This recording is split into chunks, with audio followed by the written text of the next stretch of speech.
नमस्कार दोस्तों, स्वागत है आपका मेरे इस YouTube channel Adarsh institute of English में। दोस्तों, आज की इस वीडियो में हम लोग डिस्कस करेंगे TGT और PGT के most important poet and dramatist William Shakespeare.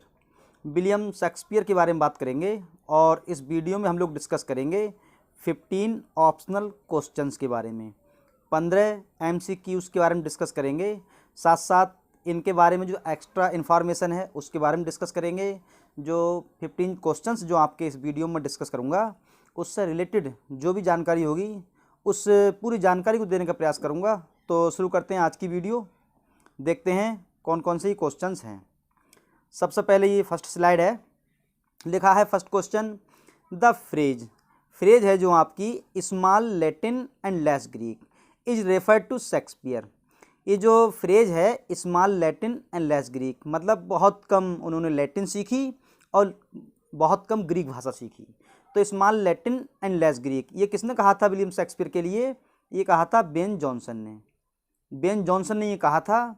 उनकी एक पोएम थी to the memory of my beloved master William Shakespeare. ये उनकी पोएम का नाम था to the memory of my beloved master आगे था विलियम शेक्सपियर। उन्होंने ये पोएम लिखी थी to the memory of my beloved master William Shakespeare. उसी पोएम में उन्होंने डिस्कस किया था, ये कहा था कि small Latin and less Greek, ये कहा था उसमें उन्होंने उसी पोएम में, जो इसके राइटर हैं बेन जॉनसन। एक बात और, बेन जॉनसन विलियम शेक्सपियर के कह सकते हैं बेस्ट फ्रेंड हैं। बेन जॉनसन विलियम शेक्सपियर के बेस्ट फ्रेंड हैं, क्लोज फ्रेंड हैं। कई बार क्वेश्चन ही पूछा भी गया है कि which of the following poets is the friend of Shakespeare, तो क्या हो जाएगा? Ben Jonson. अब देखते हैं सेकंड क्वेश्चन है, how many plays did write William Shakespeare. William Shakespeare ने अपने पूरे जीवन में कितने प्ले लिखे? तो सबको पता है ये 154, ये तो उनके सोनेट्स थे, और उसके बाद ये 37 ये उनके प्ले थे। क्लियर हो गया इतना। और बात की जाए इनके सोनेट्स के बारे में, तो इन्होंने अपने सोनेट्स 1590 के अराउंड उन्होंने अपने सारे सोनेट्स लिखे थे, जो कि पब्लिश हुए थे 1609 में। उनके सभी सोनेट्स 1609 में पब्लिश हुए थे, जो कि पब्लिश कराए थे थॉमस थॉर्प। ये था थॉमस थॉर्प। इसने उनके सभी जो भी सोनेट्स थे पब्लिश कराए थे थॉमस थॉर्प ने, जो कि इन्होंने कंपोज किए थे 1590 में, सभी 154 सोनेट्स। इसके बारे में और 1 से लेके 126 तक ये जो सोनेट थे, उन्होंने इन सोनेट्स को डेडिकेट किया था हेनरी रियोथेस्ली के लिए, जो कि 3rd अर्ल ऑफ साउथहैम्पटन थे, और बाकी बचे वो किए थे डार्क लेडी के लिए, और लास्ट के जो 2 थे वो उन्होंने डेडिकेट किए थे लव गॉड हैं क्यूपिड, उनके लिए। अब बात करते हैं क्वेश्चन नंबर 3 के बारे में। लिखा है स्ट्रैटफोर्ड। जो स्ट्रैटफोर्ड है इज अ चार्मिंग विलेज, ये बड़ा ही चार्मिंग विलेज है। कहाँ पर है? ऑप्शन है वारविकशायर है, या हर्टफोर्डशायर है, या डर्बीशायर है, या नन ऑफ दी, जिनमें से कोई नहीं। तो इसका आंसर हो जाएगा वारविकशायर जो है। यहाँ पर एक चार्मिंग विलेज है स्ट्रैटफोर्ड। उसके बाद नेक्स्ट क्वेश्चन है question number 4, in Shakespeare's tragedies. Shakespeare की जो ट्रेजेडीज हैं, उनकी ट्रेजेडीज में डोमिनेंट नोट क्या है? सबसे प्रबल नोट क्या है? देखने को क्या मिलता है अधिकतर? तो number A, destiny is character, ये देखने को मिलता है, या रीजनल इज सुपीरियर, या करेक्टर इज डेस्टिनी, या there is no role of character, या ये देखने को मिलता है कि करेक्टर का कोई रोल ही नहीं है। तो इसका आपका राइट आंसर हो जाएगा option number 3, character is destiny. ये क्वेश्चन कई बार पूछा गया है। उसके बाद डिस्कस करते हैं question number 5, the defeat of Armada. Defeat of Armada ये कब एक्वर हुआ था? ये कब हैपन हुआ था? ये हुआ था 1588 में।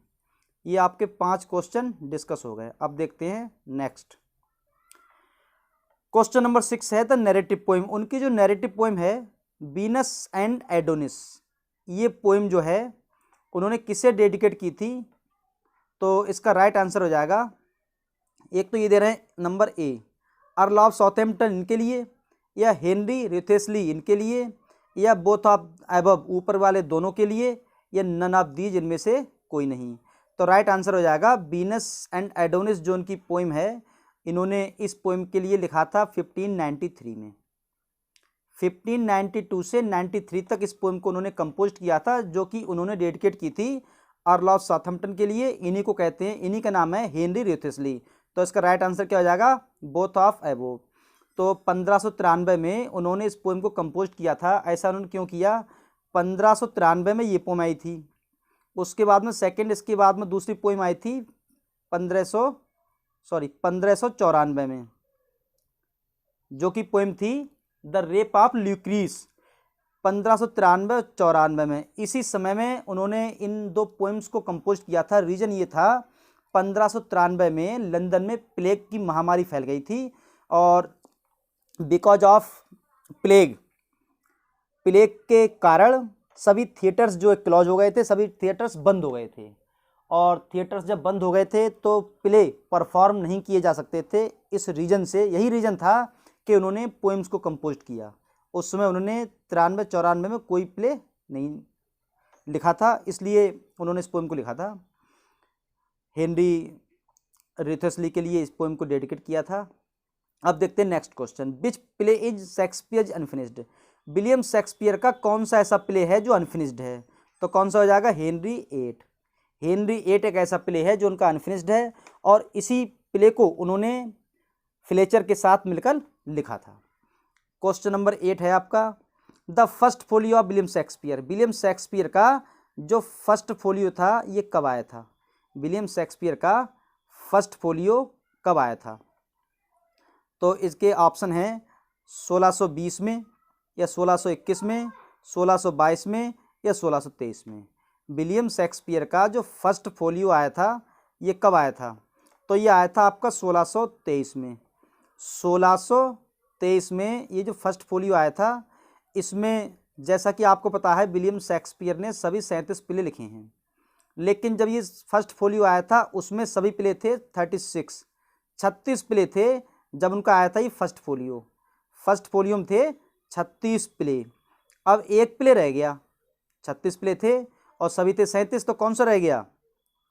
एक इनका प्ले था पेरिक्लिस, ये प्ले रह गया था, जो कि उन्होंने इस प्ले को लिखा था 1607 में।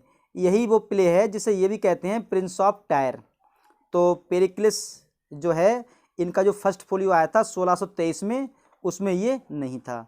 सेकेंड फोलियो आया था 1632 में। क्लियर है इतना? मतलब फर्स्ट फोलियो आया था 1623 में और सेकेंड फोलियो आया था 1632 में। ये कह सकते हैं 1623, सेकेंड वाला 1632, फिर 1663, फिर 1685। उनके ही 4 फोलियो आए थे। 1623 में पहला वाला आया था, 1632 में दूसरा वाला, 1663 में तीसरा वाला, और 1685 में चौथा वाला। 4 फोलियो थे उनके, जिनमें उनके प्ले को डिस्क्राइब या पब्लिश किया गया था। अब डिस्कस करते हैं आगे। तो इसका क्या राइट आंसर हो जाएगा? 8 का 1623 में आया था फर्स्ट फोलियो। अब है इन अ वर्ड, एक ही शब्द में, ही इज अ यूनिवर्सल पोइट। वह एक यूनिवर्सल पोइट हैं। This is opinion of long, ये लॉन्ग का ओपिनियन है।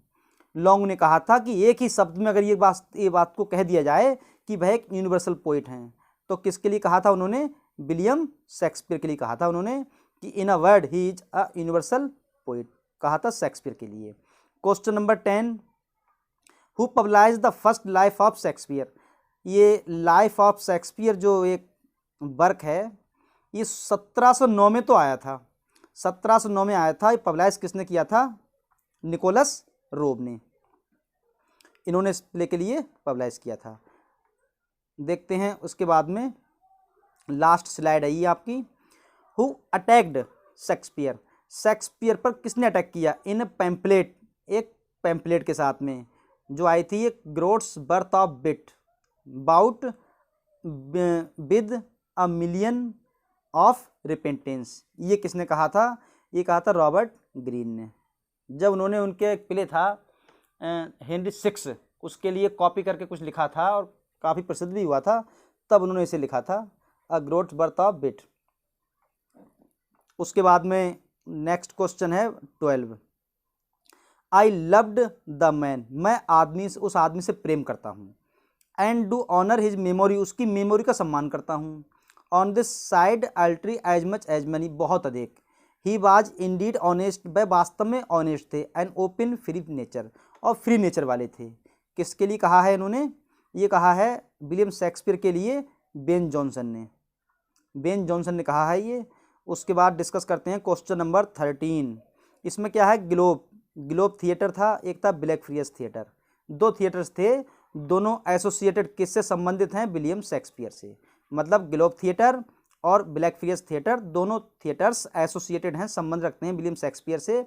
ग्लोब थिएटर जो कि 1599 में इसके लिए बनवाया गया था, और जो कि जल गया था 1613 में, ये जल गया था, वंट हो गया था। और शेक्सपियर का इसमें हिस्सा था 1/10 शेयर, इतना हिस्सा था विलियम शेक्सपियर का। और तो दोनों जो थिएटर्स हैं, ग्लोब थिएटर्स और ब्लैकफ्रियस, ये दोनों थिएटर्स एसोसिएटेड किससे? William Shakespeare. अब आता है क्वेश्चन नंबर 14।